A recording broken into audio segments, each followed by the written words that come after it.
In the vast lands of the ancient Hausa kingdoms, where power was often wielded by men, a fierce and fearless warrior queen emerged, one who defied traditions, conquered lands, and built an empire unlike any before.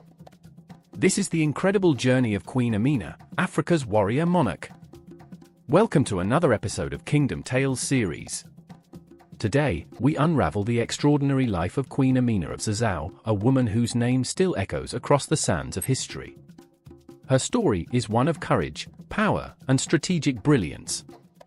If you're ready to dive into this legendary tale, make sure to hit that like button and subscribe for more incredible African history. Now, let's begin.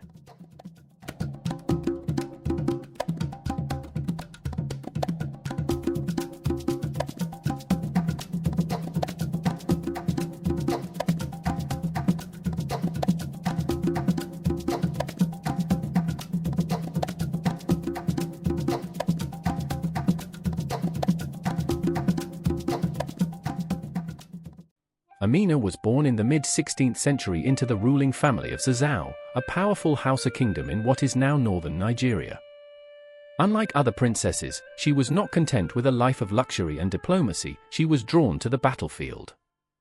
But was it her choice, or was she merely following a path written in the stars long before her birth? Even as a child, there was something different about Amina. She was not content with embroidered robes and courtly etiquette. She craved something more, an unexplainable thirst for combat, strategy, and the thrill of battle. Some whispered that she was born under a warrior's moon, destined for greatness. Others feared what she might become. From a young age, she trained in the art of war, mastering sword fighting, archery, and military strategy. By the time she was a teenager, Amina was already leading troops into battle, honing her tactical skills and fearlessness in combat. But where did this unnatural skill come from? Had she been trained by spirits of warriors past, or was she simply the greatest warrior her people had ever seen? Unlike many royal children, Amina was deeply involved in governance. She listened attentively to the strategies of her father's military advisors, learning not just the art of war but the delicate balance of diplomacy and leadership. Some say she had a gift, a way of seeing battles before they happened, a vision of enemies before they even made a move. Was this instinct, or something far beyond human understanding? Even as she studied and trained, Amina often found herself alone, deep in thought. Did she hear the voices of her ancestors, guiding her toward her destiny? Or did she feel the weight of a future not yet written, but already inevitable? The stars above Zazzau seemed to shimmer only for her, as if they too knew what she was meant to become. When Amina's father, King Nikatau, passed away, the throne was offered to her brother, Karama. But Amina wasn't just any princess, she was already a battle-hardened leader. When her brother died, she claimed the throne. Some say she had foreseen it. Others whispered that the ancestors themselves had cleared her path. And with that, the legend of Queen Amina truly began. But as she took her place as ruler, one question remained: was Amina merely a queen, or was she something far greater? The kind of leader born once in an age, written into history by forces beyond human control? The answer, as time would tell, would not just shape Zazzau, but all of Africa. One of the first things Queen Amina did as ruler was to expand her kingdom's influence. She didn't just want to rule, she wanted to conquer.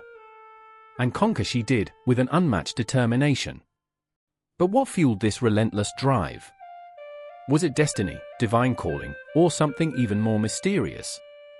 For 34 years, Queen Amina waged military campaigns, expanding Zazzau's territories far beyond its original borders. She led an army of over 20,000 warriors and never lost a battle.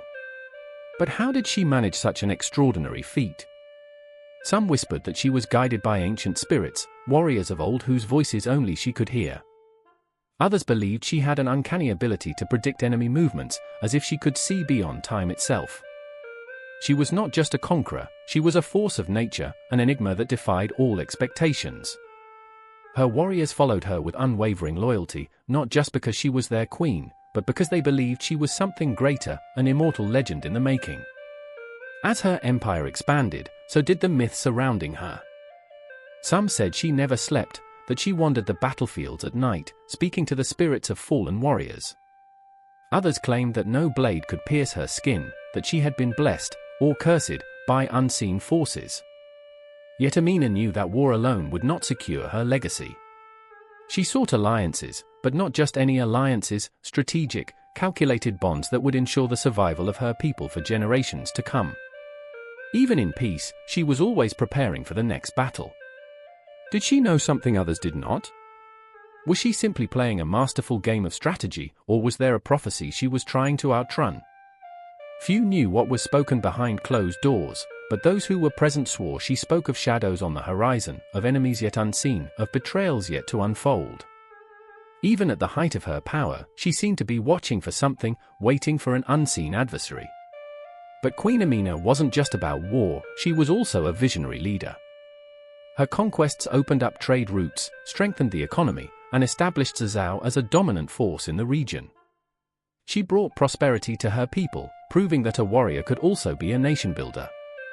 Yet, even in prosperity, there were whispers. What was the price of her success? Did she make a pact with destiny, or did she defy the fate written for her? And so, the legend of Queen Amina grew, not just as a conqueror, but as a mystery, a paradox.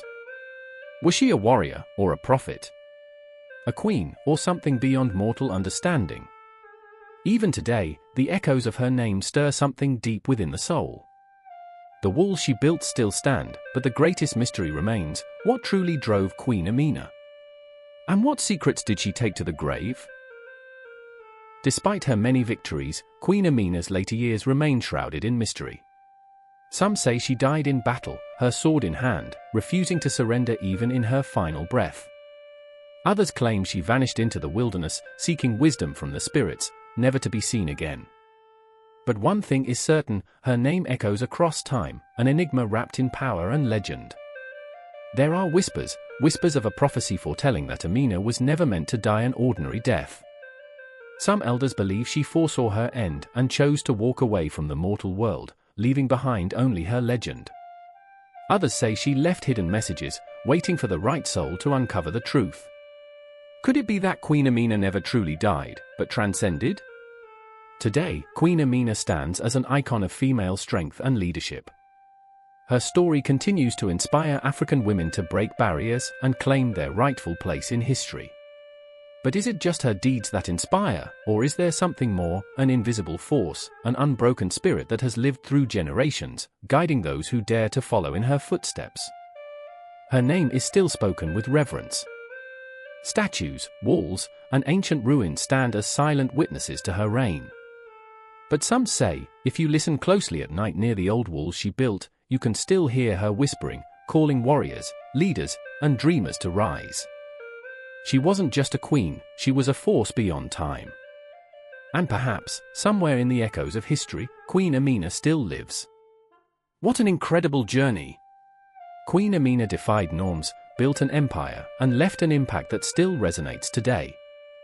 So, what do you think about her legacy? Drop your thoughts in the comments below. And if you love African history stories, make sure to subscribe to NaijaTrends TV and hit the notification bell so you never miss a story. Until next time, keep exploring, keep learning, and stay legendary.